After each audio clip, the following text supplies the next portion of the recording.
What's up, y'all? Today, I'm going to show you how to do that. Let me break down what's going on here. This is a classic chord progression. This is the 2, 5, 3, 6. It's kind of like this little puzzle loop. It just cycles forever and ever with no end. A lot of the time, traditionally, this is coming from jazz music, and maybe before that, impressionist era classical music, probably in France, Paris in the 20s, 30s, 40s, composers like Debussy, Ravel. If you want to check those dudes out, I highly recommend. So they kind of were the forefront of this very kind of rich, slightly altered, dark style of harmony. And jazz musicians started to adopt this, and it became a big functional part of their songwriting, especially since it has this nice cyclical nature, which allows you to extend it pretty much endlessly. So it became a big part of the vernacular, if you will, for outros, where you just kind of riff on this and vamp on this. And for me, as a producer in 2019, it's a chord progression with styles and juices and flavors that I love to put in all of my songs, or anytime I sit in front of the push or any instrument. It just sounds fucking good. So let's break it down. You know all these chords before. I've shown these all to you individually, but this chord progression as a whole is brand new. So let's check it out. We're going to be in the key of D major. Let's just review what that looks like. If you want to just sit down at the push and review other shapes we've talked about, like a big D major triad, D major. Or if you want to get all rich,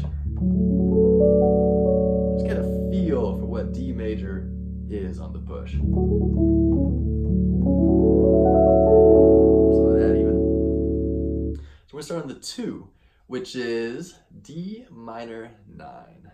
And we know the shape. This is the shape for push. It feels great. You've got the left hand doing this, right hand doing this. If you need review on 9th chords, I got a whole video talking about them. I got you. So we got our 2 minor 9. And this is a chord that I think I've also shown to you. It's a 13 flat 9. So let's take a look at what's going on here. The thumbs are doing the root and the 5th, as they often do. We've got the 7th here. The flat 9. Ooh, that's interesting. The 3rd and the 7th. And you kind of notice this counterpoint thing happening, where between this chord and this chord, there's this half-step descendance with these 2 notes here. So these middle finger and the right pinky,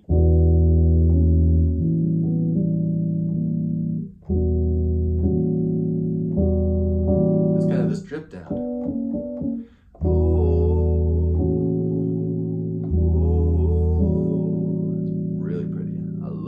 Stuff happens when there's just kind of these half note falls and rises underneath something that seems very just kind of functional and 4th based. And the 3rd chord is going to be the 3, and this is just going to be a minor 7. Very simple. You can do it with 2 fingers in each hand. I always think of this one as like some sort of rhombus, some kind of sideways square. And the next one is another chord that we've also talked about. This is the 7 flat 9 flat 13. There's this shape right here. We've got the root, the 5th, the 7th, the flat 9, the 3rd, and the flat 13. You don't have to have the flat 9. You could also just do it that way, and it still has that same character and quality. So let's go back to the top. 2 minor 9, 5 13 flat 9, 3 minor 7. Now this is going to be the 6th chord, but it's like a 5 chord of 2. If that's not really making too much sense to you, do not worry about it. What matters is the quality of this chord right here. And it's a 7 flat 13. Let's start to play this in time a little bit. Half note per chord. 2, 3.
allowing melodies to be played with their leftover fingers of the right hand, which is basically the middle, pointer, and pinky.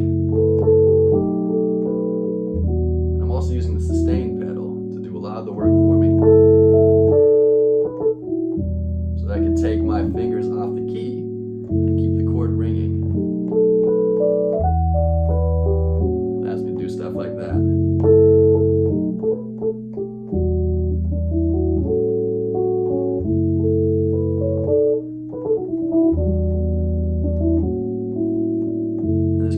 Simple or fancy as you want, depending on where you're at. A nice place to start might be something like this, where you just focus on rhythms based on the top notes of the chord progression.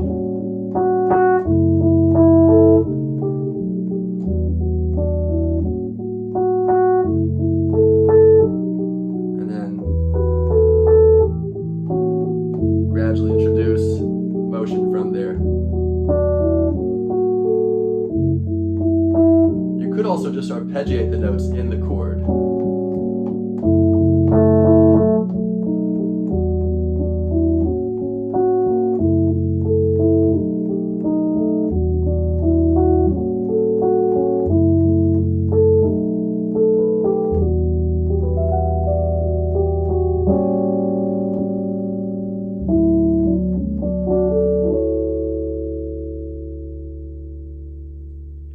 There you go. That is the 2-5-3-6. One of my favorite ways to voice it. Different ways you could start to explore it and get to that next level with it. I know you're gonna come up with some dope variations of that. Can't wait to hear what you do. Thank you so much for watching. So much love. Stay Swess, y'all.